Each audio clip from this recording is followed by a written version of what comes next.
அஸ்ஸலாமு அலைக்கும் வரஹ்மத்துல்லாஹி தஆலா வபரகாத்துஹு.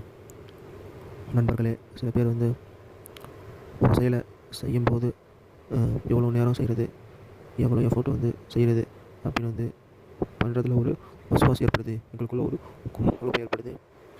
உதாரணத்துக்கு, என்னுடைய நண்பர் ஒரு எக்ஸாமுக்கு படிக்கிறாரு, இல்லைன்னு ஒரு ஒரு வேலைக்கு முயற்சி செய்கிறாரு. சரிங்களா?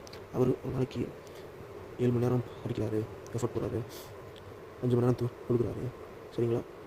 அவர் ஒரு நல்ல வேலையை எடுத்துகிட்டு உள்ளே இருப்பார். இப்போ நான் 7 மணி நேரம் படிச்சு தான் ஆகணுமா அப்படின்னா கிடையாது.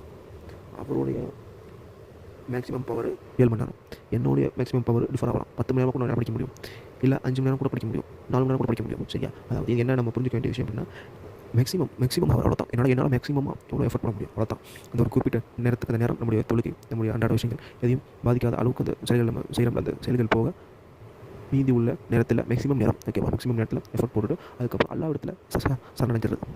சரிங்களா? தத்தால் எதிர்பார்க்குறோம். உங்களை மேக்ஸிமம் எஃபோர்ட் நீங்கள் போட்டுட்டு அல்லா இடத்துல கேட்கணும். அதற்கு மாறாக அவர் 7 மணி நேரம் என்றால் நானும் 7 மணி நேரம் அல்ல. சரியா? அது டிஃபர் ஆகும். ஓகேவா? இன்ஷா அல்லாஹ். அஸ்ஸலாமு அலைக்கும். இதை வாழ்க்கையில் அமல்படுத்தி எல்லாம் பெரிய ஒரு பலனளிப்பான என்று இந்த உரையை முடிச்சுக்கிறேன். அஸ்ஸலாமு அலைக்கும்.